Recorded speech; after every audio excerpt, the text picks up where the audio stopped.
I'm Camden, and this is my co-host Will, and we're on to the second half of the NBA season. After possibly the worst All-Star break ever. We say that but there was a few shining spots in each event. Let's start with the dunk contest. Mac McClung three-peated with a perfect score in every round. He jumped over the top part of the car and not just the hood like Blake Griffin did in 2011. Ball dunk with 2 basketballs. Crazy. Yeah. Never thought I'd see this, but we thought we saw everything. Mac McClung, you, sir, are the best dunker of all time. Yeah, he's super creative with his dunks, too. He's not just, flashy and does normal dunks that most people do. He just kind of comes up with stuff that I never really thought was possible. Yeah. Well, there's also other issues with the dunk contest about people who compete.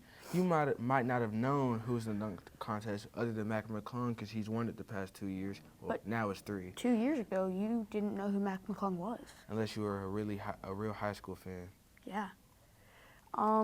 But then the other problem is that there are a bunch of people also in the dunk contest that are just not as good. Mac McClung these past 3 years has been the only one really dominant and has been the only one that has been good that we can see. Everyone else kind of just does normal dunks. What got you a 50 in 2000 would only get you a 42 in 2025. Yeah. So they also gave a tribute to Vince Carter about his dunks in the 2000 dunk contest, which was also held in Oakland. On to the three-point contest. Tyler Hero won the three-point contest, but he made both star balls in the final round. Buddy Hield tied the all-time record in the first round with a score of 31. Which Stephen Curry, who played in that same arena, that's who he tied with. Yep. On to the skills challenge. The skills challenge was actually quite interesting this year. You had Team Spurs with Victor Wembanyama and Chris Paul, and Team Cavs with Donovan Mitchell, Evan Mobley, and some other teams. But what really stood out about it was how the Spurs were disqualified because they missed every shot on purpose trying to get the fastest time, which is the goal of the skills contest. I wouldn't call it cheating. I'd just say bending the rules slightly. Play smarter, not harder. Yeah. You know? They did end up getting the fastest time, but since they got disqualified, they clearly didn't win. Yeah, but the winner was Team Cavs. Donovan Mitchell and Evan Mobley. Which they did very good. They were making their shots, and they went really fast, too. Yeah. Well, about a week before the All-Star break, we had one of the most confusing trades I've ever seen personally. Because it happened in the middle of the night, which was wild. It was random. I had just got out the shower when I saw it. It was a trade between the Mavs and the Lakers. Luka for Anthony Davis and a pick. That trade is turning out so-so right now, but Luka just came off an injury, so you got to give him a little bit of a break.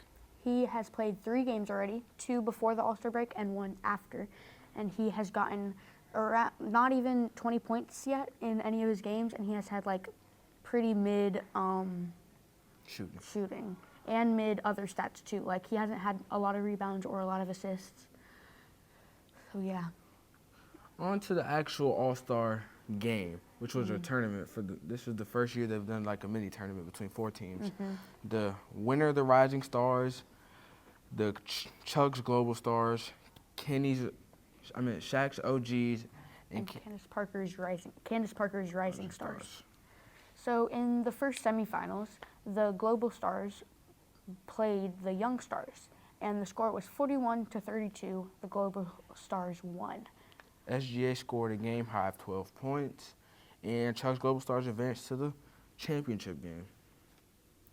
And in the second semifinal game, Shaq's OGs beat Candace Parker's Rising Stars 42-35, with Damian Lillard scoring 9 points, including 3 three-pointers, to push his team past the target score of 40.